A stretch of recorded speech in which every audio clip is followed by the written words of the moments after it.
ಎಲ್ಲರಿಗೂ ನಮಸ್ಕಾರಗಳು. ನಾನು ಪ್ರೊಫೆಸರ್ PM ಚೌಗ್ಲಾ. ಆತ್ಮೀಯರೇ, ಇವತ್ತು ಚರ್ಚೆ ಮಾಡ್ತಕ್ಕಂಥ ಒಂದು ವಿಷಯ ರಾಷ್ಟ್ರೀಯ ವರಮಾನದ ವಿವಿಧ ಪರಿಭಾವನೆಗಳು ಅಥವಾ ಕನ್ಸೆಪ್ಟ್ಸ್ ಆಫ್ ನ್ಯಾಷನಲ್ ಇನ್ಕಮ್. ಮೊದಲಿಗೆ ರಾಷ್ಟ್ರೀಯ ವರಮಾನದ ಅರ್ಥವನ್ನು ತಿಳ್ಕೊಳ್ಳೋದು ಬಹಳ ಮುಖ್ಯವಾಗಿದೆ. It is very important to understand the meaning of national income. So in generally, the national income is the how of goods and services which become available to nation during an accounting period. Accounting period means a financial year, generally 1 year. Okay, it measures the productive power of an economy in a given period to turn out goods and services for satisfaction of human wants. ಒಂದು ನಿರ್ದಿಷ್ಟವಾಗಿರ್ತಕ್ಕಂತಹ ಅವಧಿಯಲ್ಲಿ ಮಾನವನ ಬಯಕೆಗಳನ್ನು ಪೂರೈಸಲು ತಯಾರಾಗಿರ್ತಕ್ಕಂತಹ ಸರಕು ಮತ್ತು ಸೇವೆಗಳ ಒಟ್ಟು ಮಾರುಕಟ್ಟೆ ಮೌಲ್ಯವನ್ನು ನಾವು ರಾಷ್ಟ್ರೀಯ ವರಮಾನ ಅಂಥೇಳಿ ಕರಿತೀವಿ. ಇದು ಸಾಮಾನ್ಯವಾಗಿರ್ತಕ್ಕಂತಹ ಭಾಷೆಯಲ್ಲಿ ರಾಷ್ಟ್ರಾದಾಯದ ಬಗ್ಗೆ ಇರತಕ್ಕಂಥ ಒಂದು ಅರ್ಥ. ಇನ್ನು many economists have tried to define the concept of national income. ಭಾಳಷ್ಟು ಜನ ಅರ್ಥಶಾಸ್ತ್ರಜ್ಞರು ತಮ್ಮದೇ ಆಗಿರತಕ್ಕಂತಹ ಭಾಷೆಯಲ್ಲಿ ರಾಷ್ಟ್ರಾದಾಯವನ್ನು ವ್ಯಾಖ್ಯಾನಿಸಲು ಪ್ರಯತ್ನಿಸಿದ್ದಾರೆ. Let us will see one by one. There are I have here presenting today there were 4 definitions.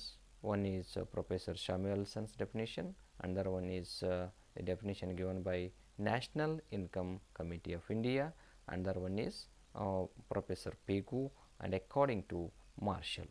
Okay, so let first of all consider the Professor Samuelson's definition.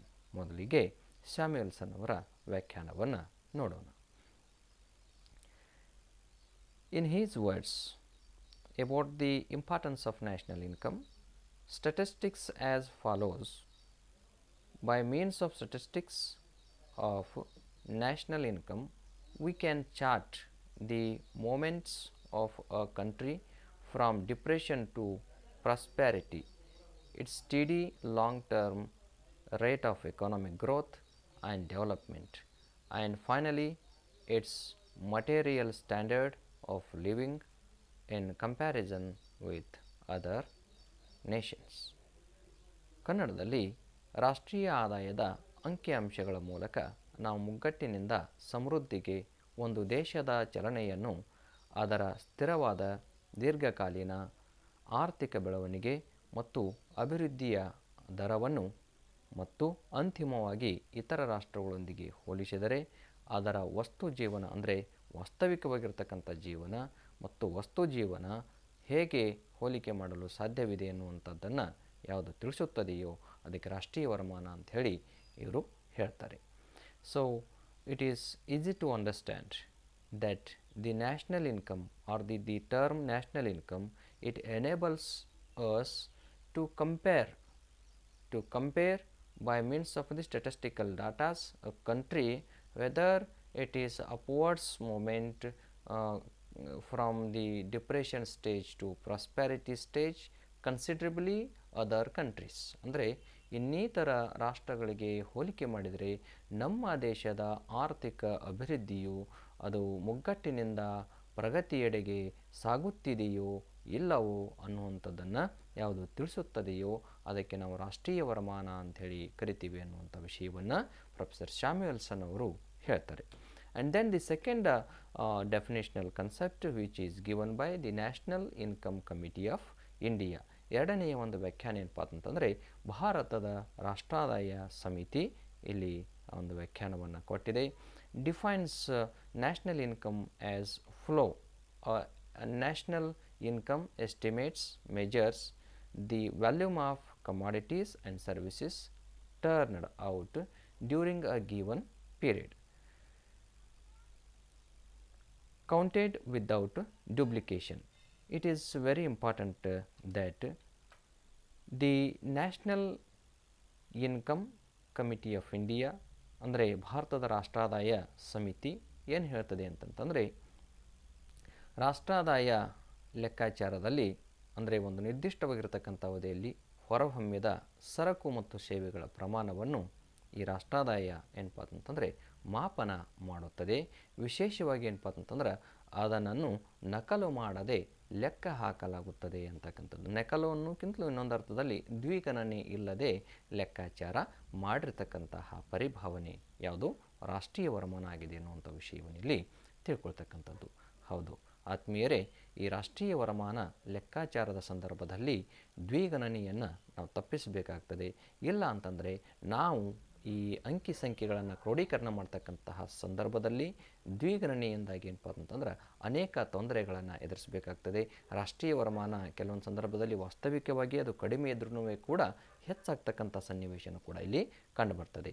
Sometime what happens if we were considering the same commodity into two times. It means suppose say for example the raw cotton it will become again the next step of the raw cotton is become pure cotton, and next step of the pure cotton is wool, and wool's next step it become threads next step become the finalized commodity, that is cloth. That is why here the question is that which commodity we have to be consider. Sometime what happens, raw cotton may be used as final commodity, sometime the pure wool or the pure cotton also used as a raw material, sometime thread become raw finalized commodity, sometime what happens the cloth become especially the the finalized commodity. But the more preferably this aspect or the National Income Committee of India, it preferred that to consider the finalized commodity, that is cloth, instead of raw material or any other stage of the cotton.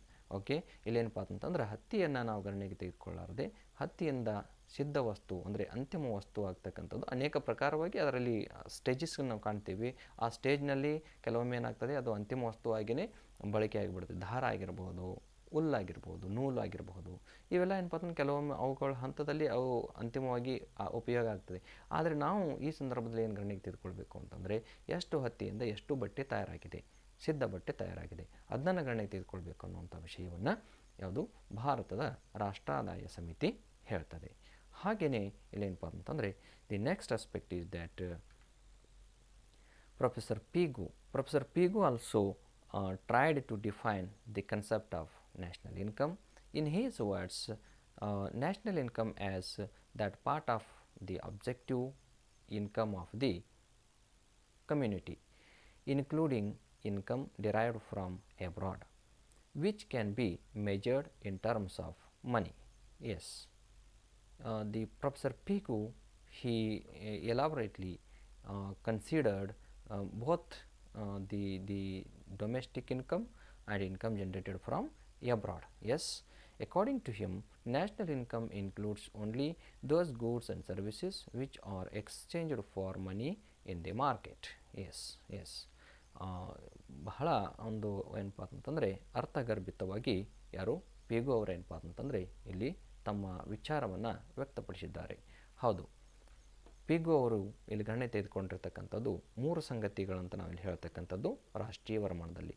ಮೊದಲನೇದಾಗಿ ಏನಪ್ಪ ಅಂತಂದರೆ ರಾಷ್ಟ್ರೀಯ ವರಮಾನ ಏನಪ್ಪ ಅಂತಂದ್ರೆ ದೇಶೀಯವಾಗಿ ತಯಾರಾಗಿರ್ತಕ್ಕಂಥ ರಾಷ್ಟ್ರೀಯ ವರಮಾನ, ಒಂದು ದೇಶವು ವಿದೇಶಗಳಿಂದ ಗಳಿಕೆ ಮಾಡಿರ್ತಕ್ಕಂಥ ರಾಷ್ಟ್ರೀಯ ವರಮಾನ, ಮತ್ತು ಆ ಒಂದು ರಾಷ್ಟ್ರೀಯ ವರಮಾನ ಹೇಗೆ ಅಳತೆ ಮಾಡಲಿಕ್ಕೆ ಸಾಧ್ಯತೆ ಅಂತಂತಂದರೆ ಒಂದು ನಿರ್ದಿಷ್ಟವಾಗಿರ್ತಕ್ಕಂಥ ಅವಧಿಯಲ್ಲಿ ತಯಾರಾಗಿರ್ತಕ್ಕಂತಹ ಸರಕುಗಳನ್ನು ಯಾವ ರೂಪದಲ್ಲಿ ಹಣದ ರೂಪದಲ್ಲಿ ಮಾಪನ ಮಾಡಲಿಕ್ಕೆ ಸಾಧ್ಯ ಇದೆ ಅನ್ನುವಂಥ ವಿಷಯವನ್ನು ಯಾರು ಹೇಳ್ತಾರೆ, ಪಿಗು ಅವರು ಹೇಳ್ತಾರೆ. ಹೌದು, ಇಲ್ಲಿ ದೇಶ, ವಿದೇಶ, ಹಣ ಮೂರು ಅಂಶಗಳನ್ನು ಅವರು ಗಣನೆಗೆ ತೆಗೆದುಕೊಂಡು ಇಲ್ಲೇನಪ್ಪ ಅಂತಂದರೆ ತಮ್ಮ ಅಭಿಪ್ರಾಯವನ್ನು ವ್ಯಕ್ತಪಡಿಸಿದರು. Along the side the next aspect that is the Marshall also tried to define national income. According to Marshall, and in his words, that is the net aggregate of commodities and services produced annually in a country. It is a short form of this definitional aspect of which given by Marshall. Okay, so once again I repeat it, net aggregate of commodities and services produced annually in a country.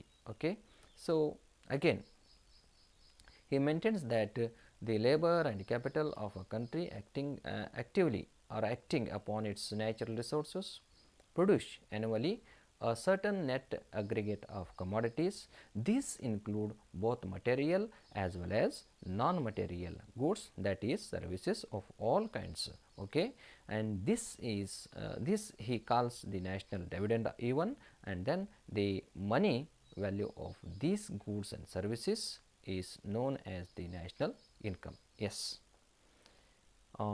Professor Marshall, he considered most of the aspects. Even indirectly, he stated that the people of the nation, the people of the country, the people of the economy, they must actively participate, they must actively work, they must actively utilize the available resources within an economy for long term benefit, long term development, prosperities. Hence, he shortly stated that the net aggregate, national income means the net aggregate of commodity and services produced annually in a country. And he also considered that the national income, it may be earned from the materialistic goods or non-materialistic goods. Non-materialistic means all types of the services like banking, insurance, and the transportation, communication. This where comes under this big Marshall's aspect. Okay, and the also he considers that and given the hint that is the people of the country must actively participate. ಇಲ್ಲೇನಪ್ಪ ಅಂತಂದ್ರೆ marshal ಅವರು ತಮ್ಮದೇ ಆಗಿರತಕ್ಕಂಥ ವ್ಯಾಖ್ಯಾನವನ್ನು ಹೇಳುತ್ತಾ ಮುಖ್ಯವಾಗಿ ಏನಪ್ಪ ಅಂತಂದರೆ ಇಲ್ಲಿ ಒಂದು ದೇಶದಲ್ಲಿ ವಾರ್ಷಿಕವಾಗಿ ಉತ್ಪಾದಿತವಾಗಿರತಕ್ಕಂಥ ಸರಕು ಮತ್ತು ಸೇವೆಗಳ ಒಟ್ಟು ಮೊತ್ತವನ್ನು ರಾಷ್ಟ್ರಾದಾಯ ಅಂಥೇಳಿ ಮಾರ್ಷಲ್ ಅವರು ಹೇಳುತ್ತಾ ಅಲ್ಲಿ ಮುಖ್ಯವಾಗಿ ಏನಪ್ಪ ಅಂತಂದರೆ ಒಂದು ಕಿವಿ ಮಾತನ್ನು ಮಾರ್ಷಲ್ ಅವರು ಈ ಸಂದರ್ಭದಲ್ಲಿ ಹೇಳ್ತಾರೆ. ದೇಶದಲ್ಲಿ ಸಾಧ್ಯ ಇರತಕ್ಕಂಥ ಉಪಲಬ್ಧ ಇರತಕ್ಕಂಥ ಸಂಪನ್ಮೂಲಗಳ ಮೇಲೆ, ಯಾವುದೇ ಸಂಪನ್ಮೂಲ ಆಗಿರಬಹುದು, ಅದು ಮಾನವ ಸಂಪನ್ಮೂಲ ಆಗಿರಬಹುದು, ಆಮೇಲೆ ನೈಸರ್ಗಿಕ ಸಂಪನ್ಮೂಲ ಆಗಿರಬಹುದು, ಇನ್ಯಾವುದೇ ಸಂಪನ್ಮೂಲ ಆಗಿರಬಹುದು, ಆ ಸಂಪನ್ಮೂಲದ ಮೇಲೆ ಇರತಕ್ಕಂತಹ ಜನಸಂಖ್ಯೆ ಏನು ಮಾಡಬೇಕ್ರಿ, ಸಕ್ರಿಯವಾಗಿ ಪಾಲುದಾರಿಕೆಯನ್ನು ಹೊಂದೋದರ ಮೂಲಕವಾಗಿ ಅಲ್ಲೇನಪ್ಪ ಅಂತಂದರೆ ಅಲ್ಲಿ ಸೂಕ್ತವಾಗಿ ಅವುಗಳನ್ನು ಉಪಯೋಗ ಮಾಡಿಕೊಳ್ಬೇಕು ಅನ್ನುವಂಥ ವಿಷಯವನ್ನು ಹೇಳುತ್ತಾ ಅವರು ಮುಂದುವರೆದೇನಪ್ಪ ಅಂತಂದರೆ ಈ ರಾಷ್ಟ್ರಾದಾಯದಲ್ಲಿ ಕೇವಲ ನಾವು ಸರಕುಗಳನ್ನು ಮಾತ್ರ ಗಣನೆಗೆ ತೆಗೆದುಕೊಳ್ಬಾರ್ದು, ಸರಕುಗಳಲ್ಲದ ವಸ್ತುಗಳನ್ನು ಕೂಡ ಗಣನೆಗೆ ತೆಗೆದುಕೊಳ್ಬೇಕು. ಸರಕುಗಳಲ್ಲದ ವಸ್ತುಗಳು ಅಂತಂತಂದರೆ ಎಲ್ಲ ರೀತಿಯ ಸೇವೆಗಳು ಅಂತ ನಾವು ಕರಿತೀವಿ. ಅದರಲ್ಲಿ ಮುಖ್ಯವಾಗಿ ಬ್ಯಾಂಕೋದ್ಯಮ ಬರ್ತದೆ, ವಿಮಾ ಉದ್ಯಮ ಬರ್ತದೆ, ಆಮೇಲೆ ಏನಪ್ಪ ಅಂತಂದ್ರೆ ಸಾರಿಗೆಗಳು ಬರ್ತದೆ, ಸಂವಹನ ವ್ಯವಸ್ಥೆಗಳು ಬರ್ತದೆ, ಅನೇಕ ಅಂಶಗಳು ನಾವಿಲ್ಲಿ ಗಣನೆಗೆ ತೆಗೆದುಕೊಳ್ತೀವಿ. ಸೊ ಇವುಗಳನ್ನು ಕೂಡ ಏನಪ್ಪ ಅಂತಂದರೆ ಯಾರು ಮಾರ್ಷಲ್ ಅವರು ಏನಪ್ಪ ಅಂತಂದರೆ ಬಹಳಷ್ಟು ಅಂದರೆ ವಿಸ್ತೃತವಾಗಿ ತಮ್ಮ ವ್ಯಾಖ್ಯಾನವನ್ನು ಈ ರಾಷ್ಟ್ರಾದಾಯದ ಬಗ್ಗೆ ಕೊಟ್ಟಿದ್ದಾರೆ ಎನ್ನುವಂಥ ವಿಷಯವನ್ನು ಇಲ್ಲಿ ತಿಳ್ಕೊಳ್ತಕ್ಕಂಥದ್ದು. ಇನ್ನೇನಪ್ಪ ಅಂತಂದರೆ ಒಟ್ಟಿನಲ್ಲಿ ಹೇಳಬೇಕು ಅಂತಂದರೆ the gist of the national income may thus be defined as the measure of the money value of goods and services becoming available to the nation from economic activity. Yes, it is a flow of goods and services and not the stock. Yes, it is measured in terms of money. Okay, the measuring analysis of national income is called social accounting, and national income of a country is measured annually. Yes, in India, and national income is measured for the financial year commencing from 1st April and ending on 31st March. Yes, the national income especially it considers the goods and services manufactured in a country during a span of time that is 1 year, and its value is to be measured in terms of money, and the calculating year that is especially 1 year, and commencing from 1st April and ending on 31st March. Okay, so as per this it means as per this gist or the theme of this aspect, I hope that you got clearly understand about the concept of national income. And now we will move to the next aspect, that is the main aspect whatever we have to be go for discuss, and that is concepts of national income. ಈಗ ಏನಪ್ಪ ಅಂತಂದರೆ ರಾಷ್ಟ್ರೀಯ ವರಮಾನದ ಪರಿಭಾವನೆಗಳನ್ನು ತಿಳ್ಕೊಳ್ತಕ್ಕಂಥದ್ದು. ಸಾಮಾನ್ಯವಾಗಿ ಏನಪ್ಪ ಅಂತಂದರೆ ಪರೀಕ್ಷೆಯಲ್ಲಿ ಇದರ ಮೇಲೆ 15 ಅಂಕಗಳಿಗೆ ಪ್ರಶ್ನೆಯನ್ನು ಕೇಳ್ತಾರೆ. The on this concept for 15 marks there will be question, so be cautious about this one. And then the first concept of national income, that is GDP. Sometime what happens, the ask for 2 marks the expansion or the full forms of these what the words, that is GDP. Got it? So ಕೆಲವೊಂದು ಸಂದರ್ಭಗಳಲ್ಲಿ ಏನಪ್ಪ ಅಂತಂದರೆ G D ಪಿಯನ್ನು ವಿಸ್ತರಿಸಿ, N N ಪಿಯನ್ನು ವಿಸ್ತರಿಸಿ ಅಂಥೇಳಿ 2 ಅಂಕಗಳಿಗೆ ಕೂಡ ಕೇಳ್ತಾರೆ. So you have to be consider this one. Okay, so here gross domestic product, ಒಟ್ಟು ದೇಶೀಯ ಉತ್ಪನ್ನ, ಒಟ್ಟು ದೇಶೀಯ ಉತ್ಪನ್ನ. Okay, so the name itself refers that G D P. Okay, the foundation of the national accounts edifies is the estimation of gross domestic product, and it is an unduplicated total of monetary values of productive generated in various kinds of economic activities during a given period. Yes, in the words of Begg, Fisher and Dornbusch, gross domestic product or GDP measures the output produced by factors of production located in the domestic economy regardless of who owns these factors. The gross domestic product is the value of output minus intermediate output. Yes, the GDP is a comprehensive concept in that it covers all goods and services produced in the country.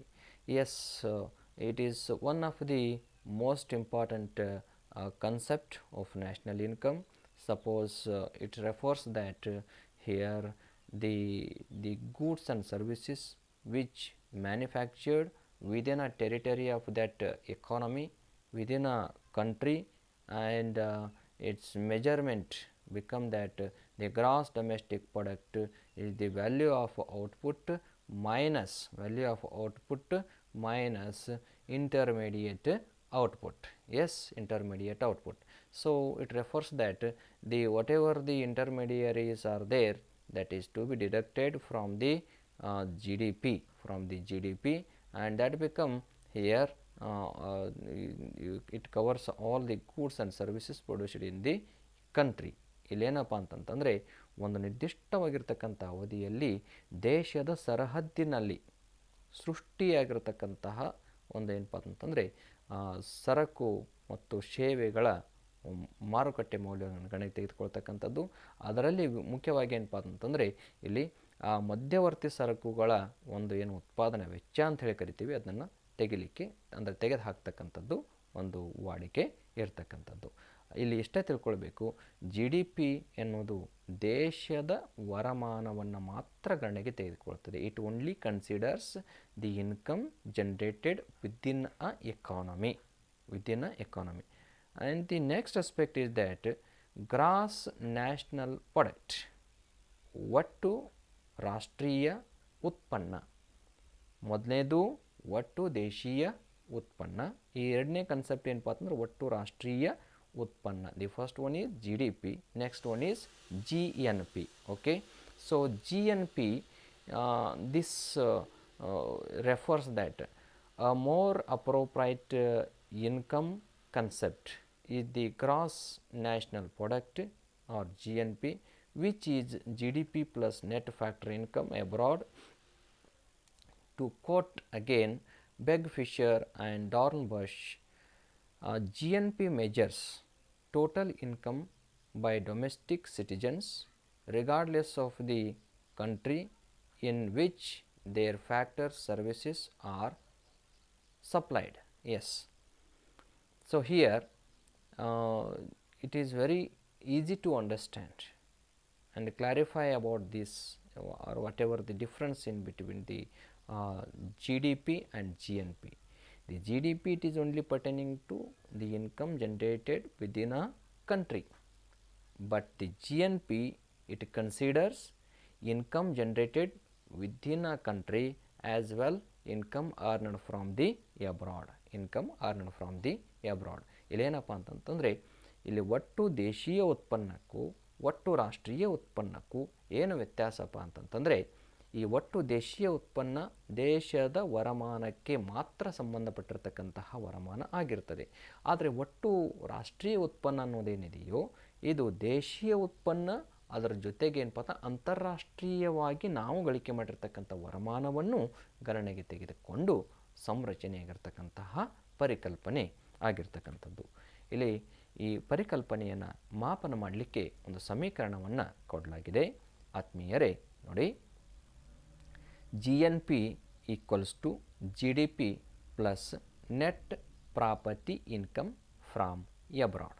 Okay, GNP equals to GDP plus net property income from abroad, known as what, gross national product. ಅಂದರೆ ಒಟ್ಟು ರಾಷ್ಟ್ರೀಯ ಉತ್ಪನ್ನ equals to ಒಟ್ಟು ದೇಶೀಯ ಉತ್ಪನ್ನ plus ವಿದೇಶದಿಂದ ಗಳಿಸಿದ ನಿವ್ವಳ ವರಮಾನವನ್ನು ಕೂಡಿಸಿದಾಗ ನಮಗೇನು ಸಿಗ್ತದೆ, ಒಟ್ಟು ರಾಷ್ಟ್ರೀಯ ವರಮಾನ ದೊರೆಯುತ್ತದೆ ಅಥವಾ ಒಟ್ಟು ರಾಷ್ಟ್ರೀಯ ಉತ್ಪನ್ನ ದೊರೆಯುತ್ತದೆ ಅನ್ನುವಂಥ ವಿಷಯವನ್ನು ಇಲ್ಲಿ ತಿಳ್ಕೊಳ್ತಕ್ಕಂಥದ್ದು. And these are the some important datas which pertaining to the GNP in a particular years. And then the next aspect is net domestic product, ನಿವ್ವಳ ರಾಷ್ಟ್ರೀಯ ಉತ್ಪನ್ನ. ಈ ನಿವ್ವಳ ರಾಷ್ಟ್ರೀಯ ಉತ್ಪನ್ನವನ್ನು ನಾವು ಹೀಗೆ ವಿಶ್ಲೇಷಣೆ ಮಾಡಬಹುದು.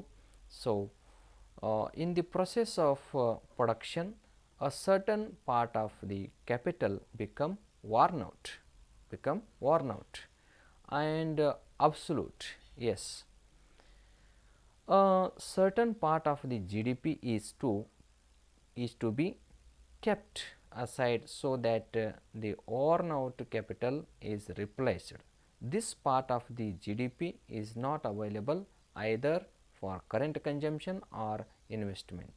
Yes, by making an allowance for replacement from the GDP, we get the net domestic product, and the deduction for replacement is called depreciation.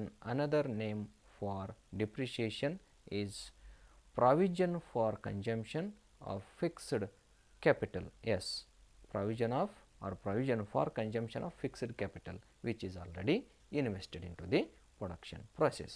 So friends, to identify net domestic product, we have to apply this simple equation, that is net domestic product equals to GDP minus depreciation cost.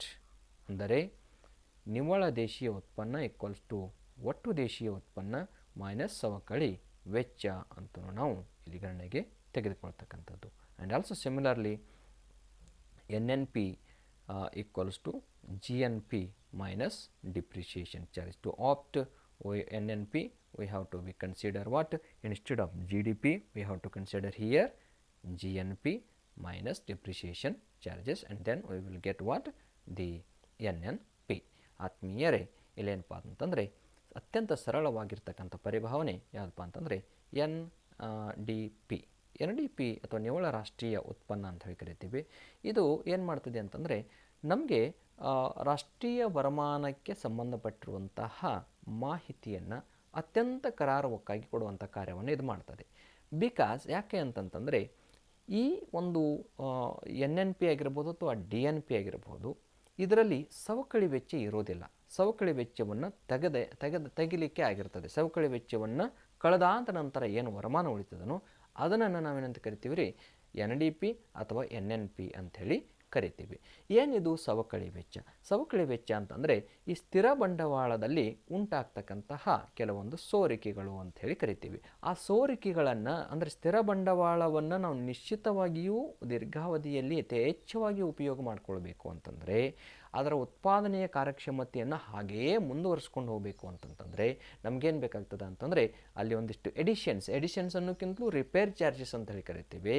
ಅದನ್ನು ಬಿಡಿ ಭಾಗಗಳು ಅಂದರೆ ಈಗ suppose ಒಂದು ಯಂತ್ರವನ್ನು ತಂದಿದ್ದೀವಿ, ಯಾವುದೋ ಒಂದು ಮಷಿನನ್ನು ಹೂಡಿಕೆ ಮಾಡಿದ್ದೀವಿ ಅಥವಾ ಇನ್ಸ್ಟಾಲೇಷನ್ ಮಾಡಿದ್ದೀವಿ. ಆ ಮಷಿನ್ ಏನಾಗ್ತದೆ, ಅದರದ್ದು ಒಂದು ವಾಯ್ದೆ ಇರ್ತದೆ, ವಾರಂಟಿ ಆರ್ ಗ್ಯಾರಂಟಿ ಪೀರಿಯಡ್ ಅಂತ ಹೇಳಿ ಕರಿತೀವಿ. 1 ವರ್ಷ ಅಂತ ಹೇಳಿ ಕರಿತೀವಿ. 1 ವರ್ಷ ತನಕ ಸರಿಯಾಗಿ ಕೆಲಸ ಮಾಡ್ತದೆ. ಅದೇ ಯಂತ್ರ 2 ವರ್ಷನೂ ಕೂಡ ಮಾಡಬಹುದು. ಆದರೆ 1 ವರ್ಷ ಆದ ನಂತರ ನಮ್ಮ ಕಲ್ಪನೆಯ ಪ್ರಕಾರ ಅದು ಕೆಲವೊಂದು ಬಿಡಿ ಭಾಗಗಳನ್ನು ತನ್ನ ಕಾರ್ಯಕ್ಷಮತೆಯನ್ನು ಕಳ್ಕೊಳ್ತದೆ ಅಂತ ಇಟ್ಕೊಳ್ಳೋಣ. ಆ ಸಂದರ್ಭದಲ್ಲಿ ಏನಾಗ್ತದೆ ಅಂತಂತಂದರೆ ಸವಕಳಿ ಉಂಟಾಗ್ತದೆ. ಯಾಕಂತಂದರೆ ಅದನ್ನು ರಿಪೇರಿ ಮಾಡಲಿಲ್ಲ ಅಂತಂದರೆ ಅಥವಾ ಕೆಟ್ಟು ಹೋಗಿರ್ತಕ್ಕಂಥ ಬಿಡಿ ಭಾಗವನ್ನು ರಿಪ್ಲೇಸ್ಮೆಂಟ್ ಮಾಡಿಲ್ಲ ಅಂತಂತಂದರೆ ಆ ಯಂತ್ರದ ಉತ್ಪಾದನೆಯ ಕಾರ್ಯಕ್ಷಮತೆ ಏನಾಗ್ತದೆ ರೀ, ಕಡಿಮೆ ಆಗಲಿಕ್ಕೆ ಪ್ರಾರಂಭ ಆಗ್ತದೆ. ಸೊ ಅದಕ್ಕಾಗಿ ಏನು ಅಂತಂತಂದರೆ ಈ ಸವಕಳಿ ವೆಚ್ಚವನ್ನು ಕಳೆದಾದ ನಂತರ ನಮಗೇನು ಉಳಿತದ ಅನ್ನುವಂಥ ವಾಸ್ತವಿಕ ಚಿತ್ರಣವನ್ನು NDP ಆರ್ NNP ನಮಗೆ ಒದಗಿಸಿಕೊಡುತ್ತದೆ ಅನ್ನುವಂಥದ್ದನ್ನು ಇಲ್ಲಿ ತಿಳ್ಕೊಳ್ತಕ್ಕಂಥದ್ದು. And then the next aspect is national income at factor cost. The net national product calculated at factor prices includes the indirect taxes paid to the government and excludes subsidies. Hence, net national product at market price has 2 elements, namely total payment to the factors of production and second one indirect taxes and subsidies. Okay, if we deduct indirect taxes and add subsidies to the net national product, we get national income at factor cost. Okay, the income earned by all factors of the production. Yes, so the factor cost, this is important concept. The national income, it is earned on account of the factor cost. ಇಲ್ಲಿ ರಾಷ್ಟ್ರೀಯ ವರಮಾನವನ್ನು ಹೇಗೆ ಅಳತೆ ಮಾಡೋದ್ರಿ, ಉತ್ಪಾದನಾಂಗ ಬೆಲೆಯಲ್ಲಿ ರಾಷ್ಟ್ರೀಯ ವರಮಾನವನ್ನು ಮಾಪನ ಮಾಡತಕ್ಕಂಥ ಒಂದು ಪ್ರಕ್ರಿಯೆ. ಇಲ್ಲಿ ಉತ್ಪಾದನಾಂಗ ಮತ್ತು ಉತ್ಪಾದನಾಂಗ ಅಂದರೆ ಯಾವ್ರಿ, ಉತ್ಪಾದನೆಯಲ್ಲಿ ತೊಡಗಿರ್ತಕ್ಕಂಥ ಅಂಗಗಳು. ಅದು ಭೂಮಿ ಆಗಿರ್ಬೋದು, ಶ್ರಮ ಆಗಿರ್ಬೋದು, ಬಂಡವಾಳ ಆಗಿರ್ಬೋದು, ಸಂಘಟನೆ ಆಗಿರ್ಬೋದು. Either it may be land, labour, capital and organisation. The reward for respectively the reward for land become rent, reward for labour that is the wages, and reward for capital that is rate of interest, and reward for organization that is a profit.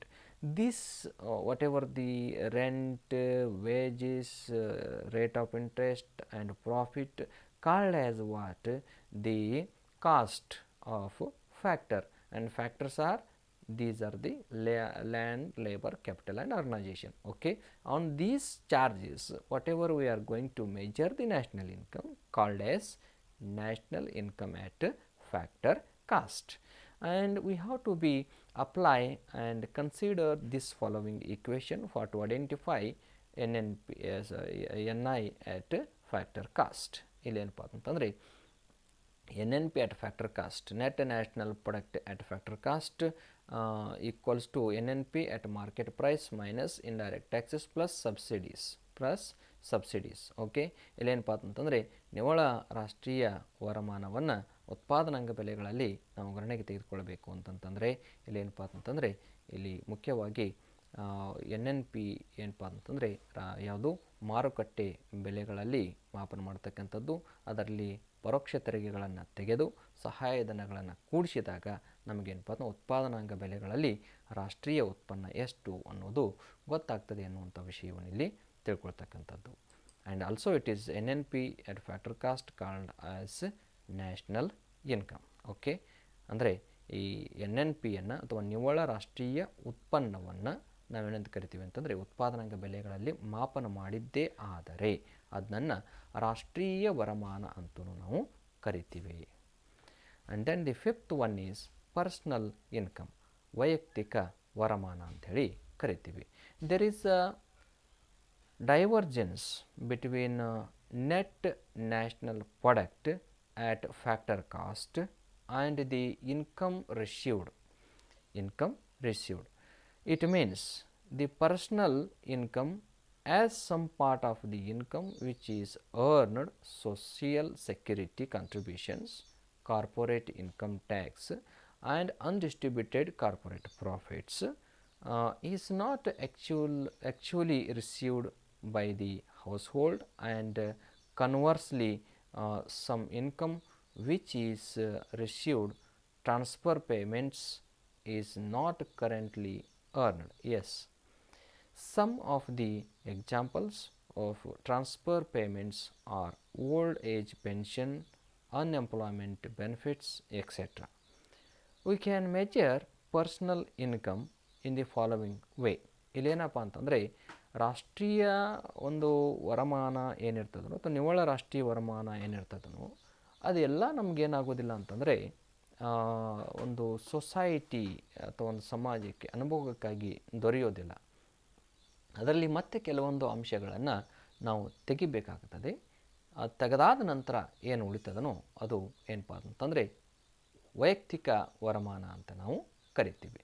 So to get personal income we have to apply this equation, that is personal income equals to NNP at factor cost plus transfer payments minus corporate taxes minus undistributed corporate profits minus social security contributions. Okay, ಕನ್ನಡದಲ್ಲಿ ವೈಯಕ್ತಿಕ ಆದಾಯ equals to ಉತ್ಪಾದನಾಂಗ ವೆಚ್ಚದಲ್ಲಿ ನಿವ್ವಳ ರಾಷ್ಟ್ರೀಯ ಉತ್ಪನ್ನ ವರ್ಗಾವಣೆ ಉತ್ಪನ್ನ plus ವರ್ಗಾವಣೆ ಪಾವತಿಗಳು ಮೈನಸ್ ಕಂಪನಿ ತೆರಿಗೆಗಳು ಮೈನಸ್ ವಿತರಣೆಯಾಗದ ಕಂಪನಿ ಲಾಭಗಳು ಮೈನಸ್ ಸಾಮಾಜಿಕ ಭದ್ರತಾ ಕಾಣಿಕೆಗಳನ್ನು ಇಲ್ಲಿ ಗಣನೆಗೆ ತೆಗೆದುಕೊಳ್ತಕ್ಕಂಥದ್ದು.